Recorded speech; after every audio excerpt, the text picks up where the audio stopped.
Hi all, അസ്സലാമലൈക്കും. Welcome back to Silnas kitchen. ഇന്നത്തെ recipe ഒരു അടിപൊളി വെറൈറ്റി പലഹാരത്തിൻ്റെ റെസിപ്പിയാണ്. ഉള്ളിയും മുട്ടയും വെച്ചിട്ട് നല്ല ടേസ്റ്റി ആയിട്ടുള്ള ബ്രേക്ക്ഫാസ്റ്റ് ആയിട്ടും സ്നാക്സ് ആയിട്ടും കഴിക്കാൻ പറ്റുന്ന ഒരു കിഡിലൻ ഐറ്റം ആണ്. അപ്പോൾ ഇതെങ്ങനെയാണ് തയ്യാറാക്കുന്നതെന്ന് അറിയാനായിട്ട് വീഡിയോ സ്കിപ്പ് ചെയ്യാതെ മുഴുവനായിട്ടൊന്ന് കണ്ടു നോക്കണേ. റെസിപ്പിയിലോട്ട് അടക്കുന്നതിന് മുമ്പായി സിൽനാസ് കിച്ചൺ ചാനൽ ആദ്യമായിട്ട് കാണുന്നവരാണെങ്കിൽ പ്ലീസ് ഒന്ന് സബ്സ്ക്രൈബ് ചെയ്തേക്കണേ. അപ്പോൾ ഇത് തയ്യാറാക്കാൻ വേണ്ടിയിട്ട് ആദ്യം തന്നെ ഞാനൊരു ബൗളിലേക്ക് ചെറിയൊരു സബോള കട്ട് ചെയ്തിട്ടുള്ളത് ഇട്ട് കൊടുക്കുന്നുണ്ട്. ഇതുപോലെ നീളത്തിൽ കട്ട് ചെയ്തെടുത്തിട്ടുള്ളതാണ്. അത് കൈവച്ചിട്ട് തിരുമ്മി നന്നായിട്ട് ഒറ്റയാക്കി എടുത്തിട്ടുണ്ട്. അതിലേക്ക് 2 കോഴിമുട്ട പൊട്ടിച്ചൊഴിച്ചു കൊടുക്കാം. ഇനി അതിലേക്ക് വേണ്ടത് മുളക് പൊടിയാണ്. മുളക് പൊടി ഞാനിവിടെ 1/2 സ്പൂൺ അളവിലാണ് ഇട്ട് കൊടുക്കുന്നത്. ഓരോരുത്തർക്കും എത്രയാണോ എരിവ് വേണ്ടത് അതിനനുസരിച്ച് കൂട്ടിയും കുറച്ചൊക്കെ ഇട്ട് കൊടുക്കാവുന്നതാണ്. ഇത് ബ്രേക്ക്ഫാസ്റ്റ് ആയിട്ട് എടുക്കാൻ വേണ്ടിയാണ് ഞാനിപ്പോൾ വളരെ കുറച്ച് മുളക് പൊടി ചേർത്ത് കൊടുത്തിട്ടുള്ളത്. ഇതിലേക്ക് പച്ചമുളകോ ഉണക്കമുളകോ ഒക്കെ ഇട്ട് കൊടുക്കണമെന്നുണ്ടെങ്കിൽ അതൊക്കെ ഇട്ട് കൊടുക്കാവുന്നതാണ്. ഇനി ഒരു 1/4 സ്പൂൺ അളവിൽ മഞ്ഞൾപ്പൊടി ഇട്ട് കൊടുത്തു. പിന്നെ ഒരു നുള്ള് ഗരം മസാലപ്പൊടി ഇട്ട് കൊടുത്തു. ഇനി ഇതിലേക്ക് ആവശ്യത്തിനുള്ള ഉപ്പും കൂടെ ഇട്ട് കൊടുത്തതിന് ശേഷം ഇത് നന്നായിട്ടൊന്ന് ഇളക്കി യോജിപ്പിച്ച് കൊടുക്കാം. ഈ ഒരു രീതിയിൽ ബ്രേക്ക്ഫാസ്റ്റ് തയ്യാറാക്കി എടുക്കുകയാണെന്നുണ്ടെങ്കിൽ നമുക്ക് ഇതിൻ്റെ കൂടെ മറ്റൊരു കറികളുടെയും ആവശ്യമില്ല. അതുപോലെ തന്നെ നമുക്ക് വളരെ പെട്ടെന്ന് തയ്യാറാക്കി എടുക്കാനും പറ്റും. ഇപ്പോൾ ഞാനിവിടെ നന്നായിട്ട് ഇളക്കി യോജിപ്പിച്ച് കൊടുത്തിട്ടുണ്ട്. ഇനി നമുക്കിതൊരു ബൗളിലേക്ക് ഒഴിച്ചു കൊടുക്കാം. നമുക്ക് എത്രയാണോ പലഹാരം വേണ്ടത് അതിനനുസരിച്ചാണ് ഈ ഒരു ഉള്ളിയും മുട്ടയും എടുക്കേണ്ടത്. ഞാനിവിടെ ഇപ്പോൾ എടുത്തിട്ടുള്ള ഈ ഒരു സബോളയ്ക്കും 2 കോഴിമുട്ടയ്ക്കും അനുസരിച്ചാണ് ബാക്കിയുള്ള ഇൻഗ്രീഡിയൻസിൻ്റെ അളവ് ഇതിലേക്ക് ചേർത്ത് കൊടുക്കുന്നത്. ഈ ഒരു ദോശമാവ് എന്ന് പറയുമ്പോൾ നമ്മൾ സാധാരണ പച്ചരി ഉഴുന്ന് ചോറൊക്കെ ഇട്ടിട്ട് തലേ ദിവസം അരച്ച് വെച്ചിട്ട് പിറ്റേ ദിവസത്തേക്ക് എടുക്കുന്നത് പോലെ തന്നെയുള്ള മാവാണ്. ഇനിയിപ്പോൾ അത് നമ്മൾ ദോശയ്ക്ക് ചുടാൻ വേണ്ടി എടുത്തതിന് ശേഷം അതിൽ നിന്ന് ബാക്കി വന്നിട്ടുള്ളതാണെന്നുണ്ടെങ്കിലും എടുക്കാവുന്നതാണ്. ഞാനിപ്പോൾ അങ്ങനെയാണ് എടുത്തിട്ടുള്ളത്. ഇതിൽ ഉപ്പും സോഡാപ്പൊടിയൊക്കെ ഇട്ടിട്ടുള്ളതാണ്.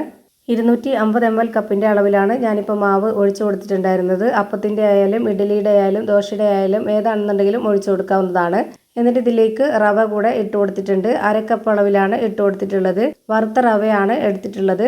ഇപ്പോൾ ഞാനിതുപോലെ നന്നായിട്ട് ഇളക്കി യോജിപ്പിച്ച് കൊടുത്തിട്ടുണ്ട്. ഇതിൻ്റെ കറക്റ്റ് പരുവൊന്ന് നോക്കി നോക്കാം. നമുക്ക് ഈ ഒരു റവ കുതിരാനായിട്ടൊന്ന് വെയിറ്റ് ചെയ്യണം. അപ്പോൾ അതിനു വേണ്ടി ഞാനിവിടെ ഒരു 10 മിനിറ്റ് നേരത്തേക്ക് അടച്ചു വെച്ച് കൊടുക്കുന്നുണ്ട്. ഇപ്പോൾ ഒരു 10 മിനിറ്റ് സമയം കഴിഞ്ഞിട്ടുണ്ട്. ഇനി നമുക്കിത് ഇളക്കി നോക്കാം. ഇപ്പോൾ ഇതാ കറക്റ്റ് പരുവായിട്ട് വന്നിട്ടുണ്ട്. കുറച്ചുകൂടെ ഒന്ന് ടൈറ്റായിട്ട്. ഇതാണ് ഇതിൻ്റെ പരുവം. ഇതിലേക്ക് ഇനി ഞാൻ വേറെ വെള്ളമൊന്നും ഒഴിച്ചു കൊടുക്കുന്നില്ല. ഇനി നമുക്കിത് ചുട്ടെടുക്കാവുന്നതാണ്. അതിന് വേണ്ടിയിട്ട് സ്റ്റവിലേക്ക് ഒരു പാൻ വെച്ച് കൊടുത്തിട്ടുണ്ട്. ഫ്ലെയിം ഓണാക്കിയതിന് ശേഷം ഒരു മീഡിയം ഫ്ലെയിമിലിട്ടിട്ട് ഇതിലേക്ക് ഒരു കയ്യിൽ മാവ് ഒഴിച്ചു കൊടുക്കാം. എന്നിട്ട് ഇതുപോലെ ഒന്ന് ചെറുതായിട്ട് പരത്തി കൊടുക്കണം.